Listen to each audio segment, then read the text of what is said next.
मायाक्काच्या भेटीस जायचं म्हटलं तर कृष्णामाईस भेटून जावं लागतं. तिला नैवेद्य द्यावा लागतो. मायाक्काची बिरूबाळावर तर खूपच माया होती. बिरू तिचा लहान बंधू होता. म्हणून तर लोक मायाक्काला गेल्यानंतर बिरूच्या मंदिरासही भेट देतात. मायाक्काच्या भेटीस जाण्याचा आनंदच वेगळा.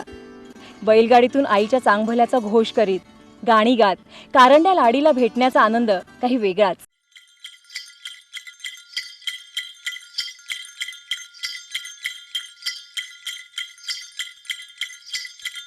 मायाकाच्या नावानं कृष्णा कोयनेचं